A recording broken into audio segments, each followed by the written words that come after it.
السلام علیکم۔ الصلاۃ والسلام علی سید المرسلین۔ سامعین کرام، میں ہوں آپ کا میزبان عمیر اختر، پروگرام رابطہ کے سلسلے عصر حاضر کے نوجوان اور اقبال کے شاہین کے ساتھ، اور آپ سن رہے ہیں ریڈیو پاکستان FM 93 راولپنڈی۔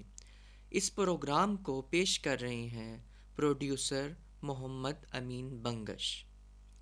سامعین، جیسا کہ آپ کو معلوم ہے کہ ہم اپنے پچھلے سلسلے میں شاعر اعظم علامہ اقبال رحمۃ اللہ علیہ کے پیغام شاہین پر گفتگو کر رہے تھے۔ آج ہم اسی سلسلے کو آگے بڑھاتے ہوئے مزید جاننے کی کوشش کریں گے کہ اس پیغام میں اقبال رحمۃ اللہ علیہ نے مزید کیا فرمایا ہے۔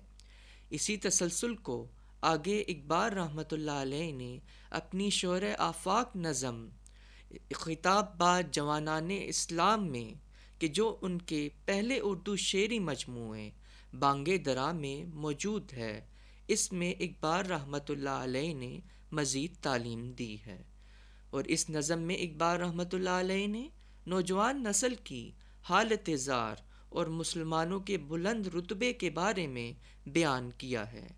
آج ہم اسی نظم کے پیغام کو جاننے کی کوشش کریں گے کہ اقبال رحمۃ اللہ علیہ نے اس نظم میں کیا پیغام دیا ہے۔ اقبال رحمۃ اللہ علیہ فرماتے ہیں کہ کبھی اے نوجواں مسلم، کبھی اے نوجواں مسلم، تدبر بھی کیا تو نے، وہ کیا گردوں تھا تو جس کا ہے ایک ٹوٹا ہوا تارا۔ یعنی اے نوجوان مسلم، کیا کبھی تو نے یہ سوچ بچار کی ہے کہ تو کون ہے؟ تو کس کہکشاں کا ٹوٹا ہوا تارا ہے؟ تیرا رتبہ کیا ہے؟ تیرا مقام کیا ہے؟ اور تو اب ذلت کی کن گہرائیوں میں کھو گیا ہے؟ تیرا حقیقی مقصد کیا تھا اور تو کس مقصد کی جانب چل پڑا ہے؟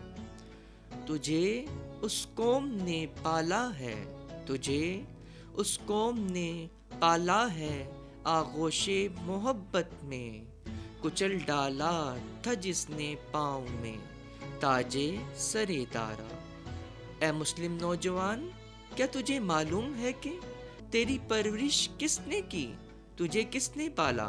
تجھے اس مقام تک کس نے پہنچایا کہ تیرا نام محبت اور عزت سے پکارا جائے؟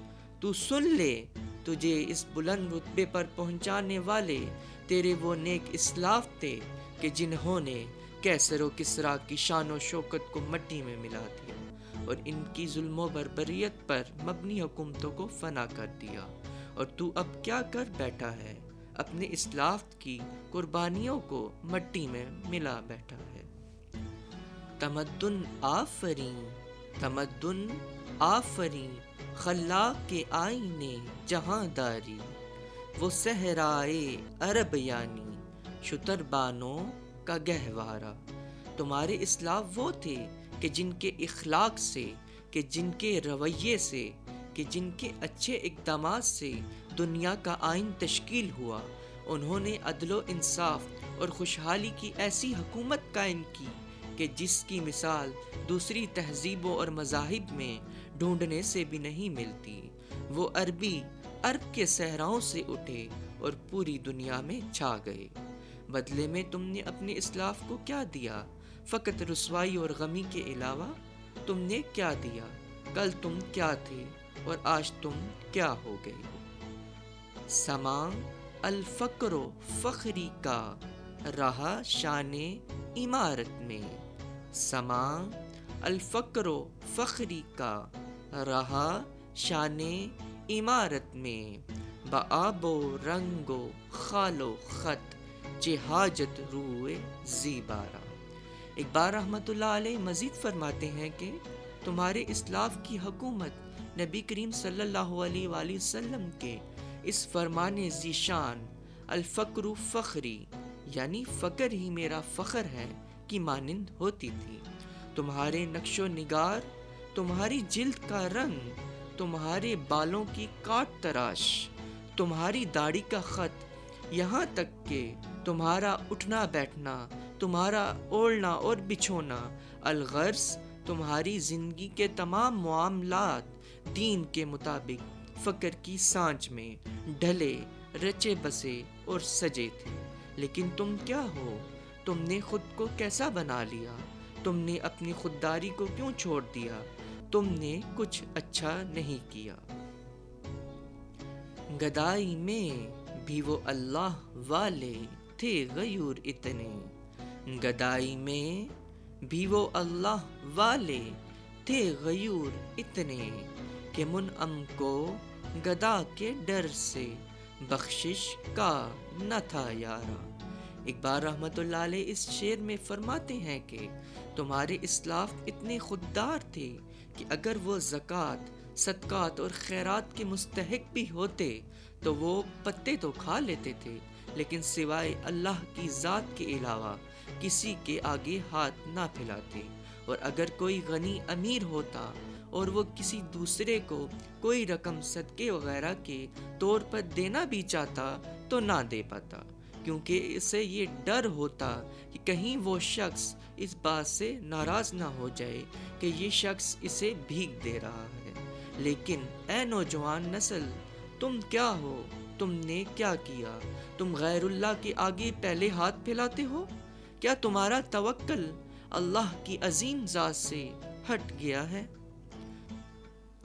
غرض میں کیا کہوں تجھ سے کہ وہ صحرا نشیں کیا تھے، غرض میں کیا کہوں تجھ سے کہ وہ صحرا نشیں کیا تھے، جہاں گیرو جہاں دارو جہاں بانو جہاں آرا۔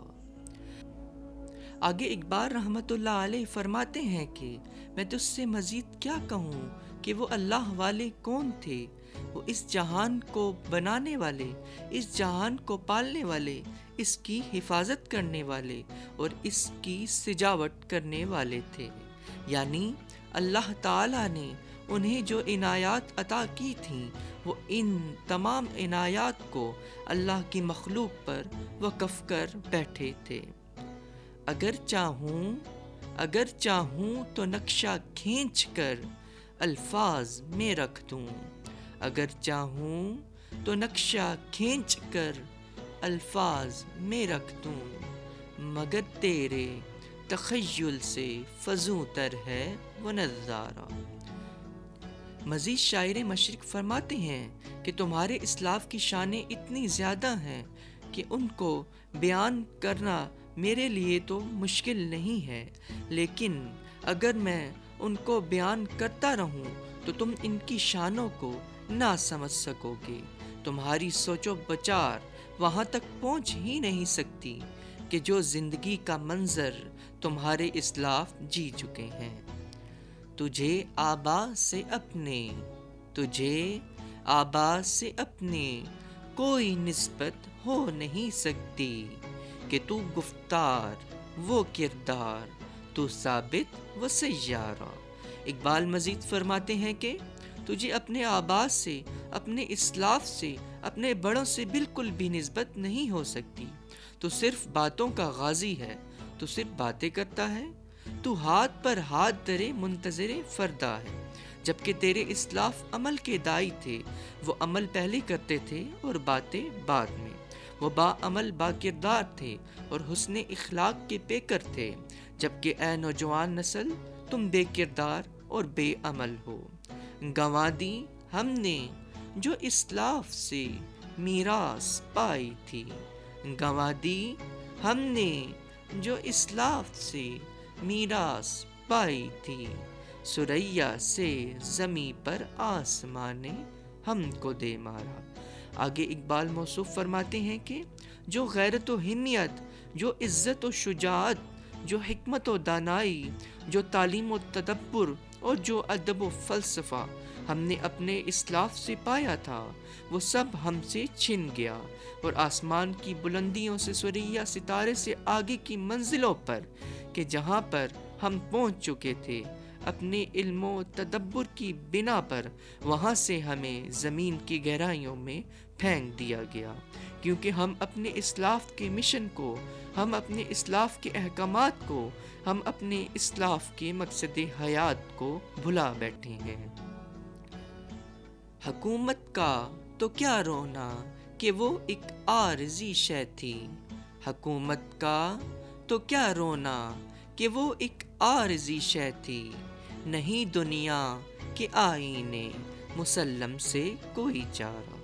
شاعر اعظم علامہ اقبال رحمۃ اللہ علیہ مزید فرماتے ہیں کہ ہمیں دکھ اس بات کا نہیں ہے کہ مسلمانوں کی حکومتیں زمین بوس ہو گئی ہیں، بلکہ ہمیں دکھ تو اس بات کا ہے کہ جو آئین یعنی قرآن پاک اللہ رب العزت نے ہمیں عطا کیا تھا، جس کی بنا پر عثمانیہ خلافت قائم تھی، اس کو بھی 1923 میں گرا دیا گیا، اور پہلی بار یہ ہوا کہ مسلمان بغیر خلافت کے در بدر ہو گئے۔ اقبال نے عثمانیہ خلافت کے سقوط کی اسی دکھ بری داستان کو اس شعر میں بیان کیا ہے۔ مگر وہ علم کے موتی، مگر وہ علم کے موتی، کتابیں اپنے آبا کی، جو دیکھیں ان کو یورپ میں تو دل ہوتا ہے سی پارا۔ آگے اقبال رحمۃ اللہ علیہ فرماتے ہیں کہ جب میں یورپ کے بڑے بڑے کتب خانوں میں جاتا ہوں اور وہاں پر موجود اپنے اسلاف کی کتابوں کو دیکھتا ہوں تو اللہ اللہ دل خون کے آنسو روتا ہے کہ ہم نے اپنے اسلاف کی تعلیمات کو فراموش کر دیا اور غیر اقوام نے ان کی تعلیمات کو اپنے وہاں جگہ دے دی اور ان تعلیمات سے فائدہ اٹھایا۔ اقبال رحمۃ اللہ علیہ یہی فرما رہے ہیں کہ ایک بندہ شاہین کو، ایک مسلم نوجوان کو اپنے اسلاف کی تعلیمات سے استفادہ کرنا چاہیے۔ انہی تعلیمات سے ہم دوبارہ اپنی سوئی ہوئی مسلمان قوم کو بیدار کر سکتے ہیں۔ غنی روزے سیاہ پیر کنعاں را تماشا کن، غنی روزے سیاہ پیر کنعاں را تماشا کن، کہ نور دیدہ اش روشن کند چشم زلیخاراں۔ اقبال رحمۃ اللہ علیہ نے اپنے اس شعر کو خاص رکھا ہے اور وہ اسے اردو کی بجائے فارسی میں کہہ رہے ہیں۔ اقبال رحمۃ اللہ علیہ فرماتے ہیں کہ ہماری شاعری کی مثال بھی ایسی ہی ہے کہ جیسے کہ یوسف علیہ السلام کے زمانے میں ایک سیاہ یعنی کالے رنگ کا شخص درویش کہ جس کا تعلق یوسف علیہ السلام کے علاقے کنعان سے ہے اور وہ بازار سے رقص کرتے گزرتا ہے، تو اس کو بھی دیکھ کر بی بی زلیخا کی آنکھیں روشن ہو جاتی ہیں، کیونکہ ان کو معلوم ہوتا ہے کہ اس شخص کا تعلق بھی یوسف علیہ السلام کے علاقے سے ہے۔ اسی طرح اقبال رحمۃ اللہ علیہ کی تعلیمات بھی ایسی ہیں کہ جو دلوں کو قرار بخشتی ہیں۔ امید ہے کہ ہمارے اس پروگرام سے آپ نے بہت کچھ سیکھا ہوگا اور آپ کو یہ معلوم ہو گیا ہوگا کہ اقبال رحمۃ اللہ علیہ کا پیغام شاہین کیا ہے۔ اب ہمیں اجازت دیں، دوبارہ پھر حاضر ہوں گے اپنے دوسرے موضوع اور شاعر اعظم علامہ اقبال رحمۃ اللہ علیہ کے فلسفہ خودی کے ساتھ۔ میں ہوں آپ کا میزبان عمیر اختر۔ اس پروگرام کو پیش کر رہے تھے محمد امین بنگش۔ اللہ حافظ۔